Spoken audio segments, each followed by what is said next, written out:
everyone. Thank you for tuning in to Sammy B Productions. My name is Samantha, Sammy for short, and I'm a poet.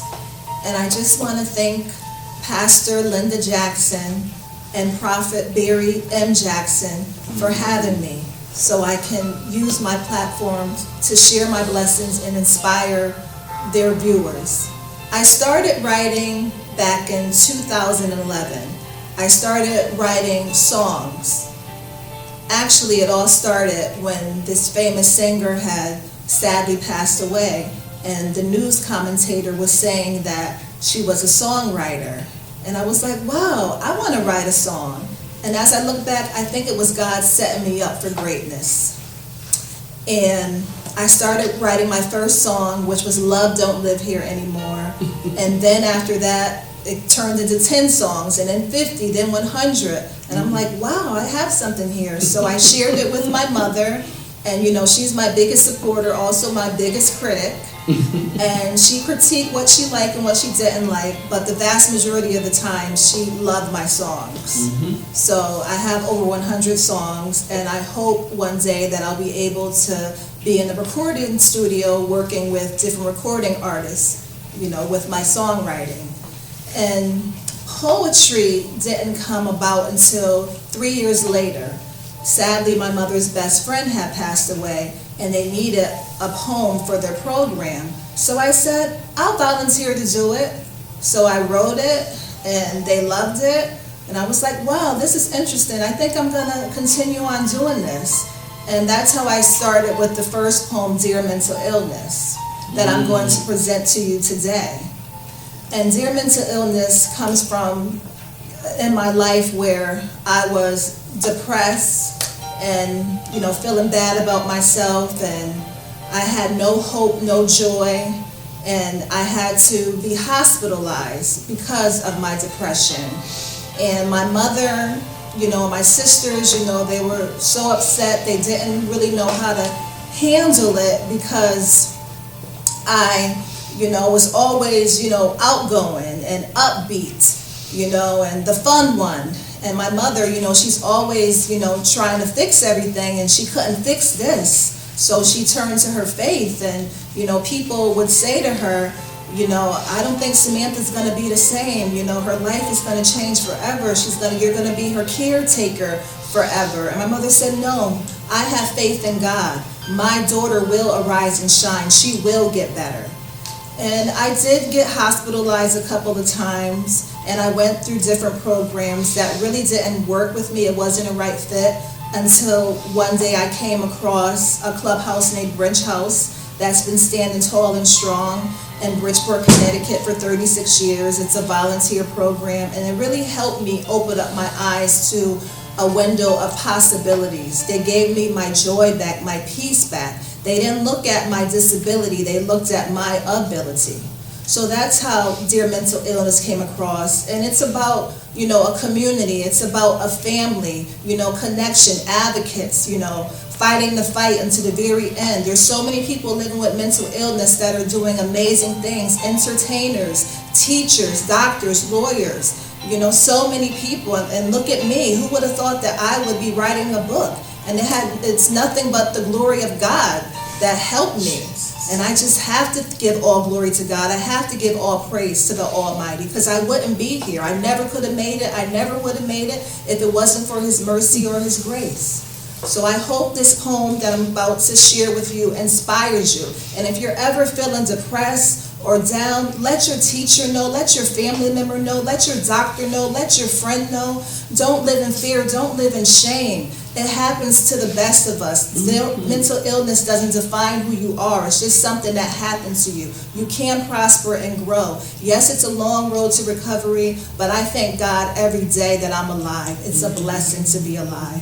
So I'm going to share this poem with you called Dear Mental Illness. Thank you. Dear Mental Illness, you were like a cold that wouldn't go away. I lived in fear of you every day.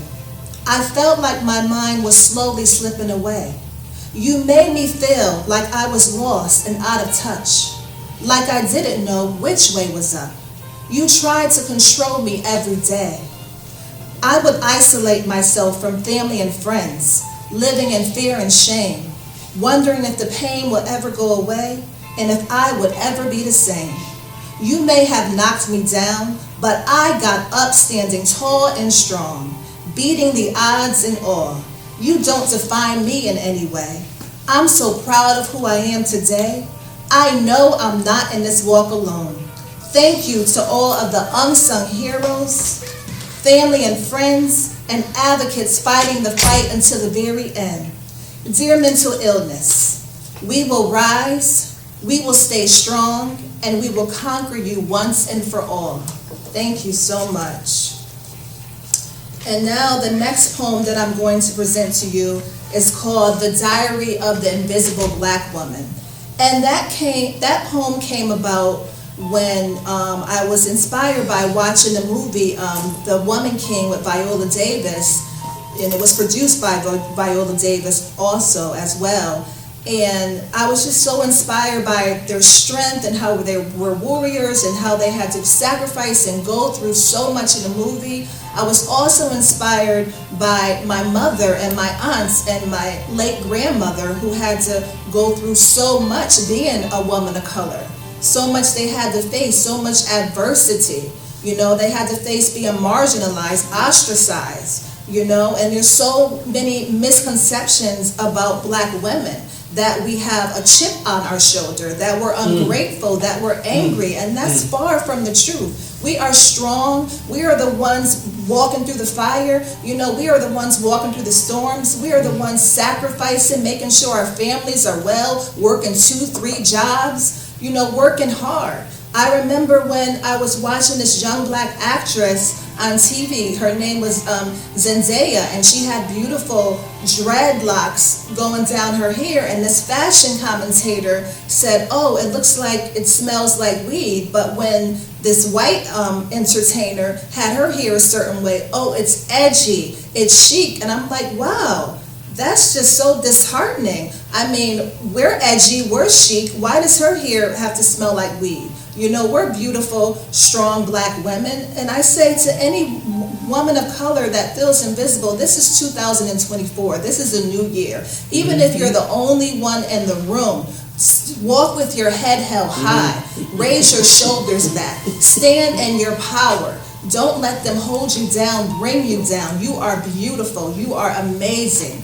So that's why I wrote this poem. And just like John Lewis said, the great late John Lewis said, you know, you are the light. Never let anyone, any person, any force dampen, dim, or diminish your light, because you are the light. So you have to let your light shine no matter what.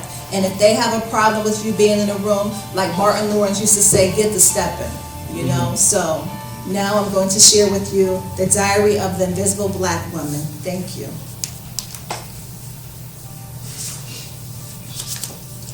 The Diary of the Invisible Black Woman. What do you see when you are looking at me? The blacker I am, the harder it is for me to stand. What do you see when you are looking at me? Black paint wasting away. What do you see when you are looking at me? A black wall that crumbles and falls. What do you see when you are looking at me? A black ball with no air at all. What do you see when you are looking at me? A black needle without a thread? You don't see me at all. If you could see me, then you would see that my skin tone comes in different beautiful shapes and colors, and you wouldn't see it as a threat to others. If you could see me, then you would see that my love is like the Queen of Hearts that won't break apart. If you could see me, then you would see that my strength is stronger than any of my failings. If you could see me, then you will see my gifts and talents and not just my challenges. If you could see me, then you will see that my joy and smile are as bright as the sun and not my so-called anger that overshadows everyone. We are all created in God's lovely image. I will not be invisible. I will always be seen. My voice will rise, and I will rise with my strength and my beautiful black pride. Thank you. And last but not least, this particular poem that I'm going to share with you is called My Light Will Shine Again. And this is a true story. One day I was at the bus terminal over the weekend. This was 3 years ago, and there was this young man there, and he was homeless. I would see him periodically passing by, and one day he was just sitting at the bus terminal, and he was looking straight ahead, and I could see all the anguish, all the frustration, all the guilt, all the shame, all the worry on his face. And I'm like, oh my goodness, I am so blessed not to be homeless. Can you imagine trying to find somewhere to sleep at night, trying to find some food in the day? You can't bathe.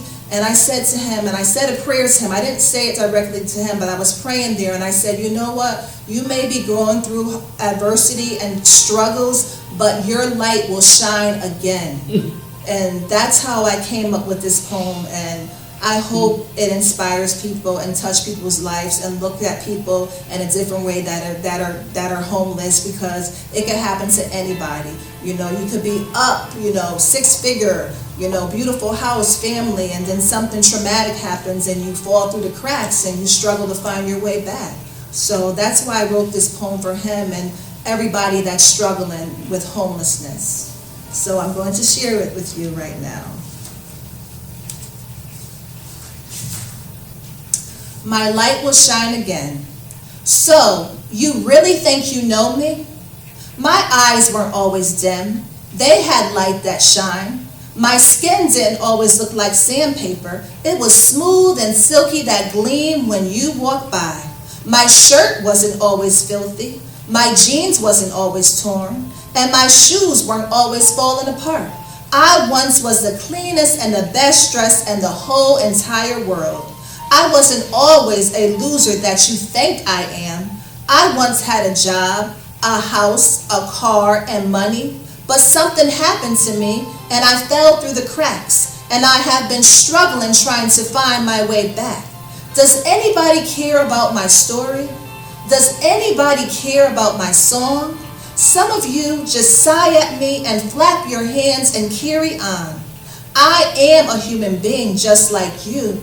We do bleed the same blood. I know I may be invisible to some of you, but just like you, I have God's love too.